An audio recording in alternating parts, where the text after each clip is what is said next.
for mine, when I was working on my toy project, I wanted to send it to the 3D printer. And when I was doing that, it was coming up in 934 megabytes, which is too much because it's supposed to be under 50. So when I asked Professor Carr what was going on, she told me that I had too many active points up here.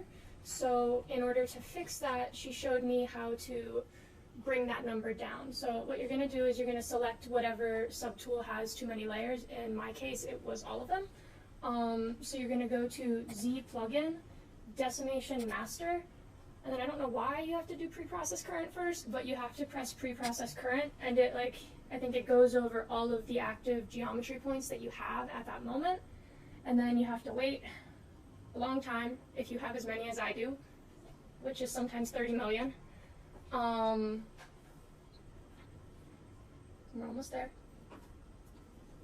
And then once that's done loading, the default number that it's usually set to is decimation of 20%, which means it's going to keep 20% of the geometry that you already have, and it's going to get rid of the rest. And then you're going to press decimate current, and if you pay attention to this number up here, it's going to go down significantly. So now instead of 10 point whatever million, it's 200 and 2,000. And that's still too big, so you would do it all over again, but that is the gist of it. Yeah. Does it change the geometry? Like, does it mess up your shape when you do that? It can, but the only time I found that it did was when it was working with really curved items. So this isn't my final piece, but when I did the hair, it pixelated slightly, but I wasn't using this version to submit as my final. I was just using it to get it to the 3D printer. But if you're working, the triangles and the buttons and his face, those didn't pixelate at all. They stayed exactly the same. One more question. Yeah. The lid of your container, I noticed that the edges are kind of soft and curved. Yeah. How did you do that? So that's actually that's just a cube, and I squished it down, and then I just, I divided the geometry. And I have a problem with dividing geometry, which is why there's so many geometry. So yeah, that's it. Should I do the color one? I might have to download a different file. Okay.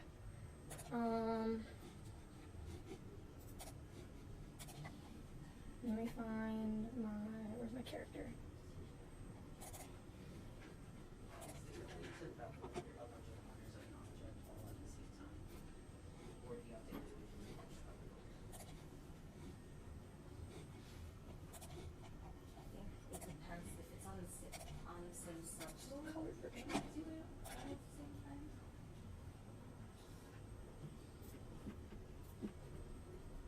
Okay, this is the colored version. Perfect.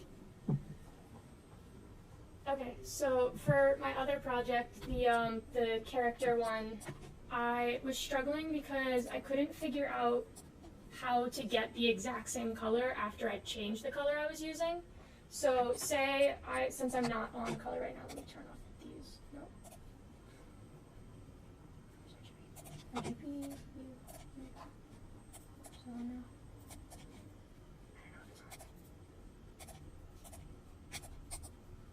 I always get confused when I try and start coloring again. Sorry, one second there. No? There we go. Okay.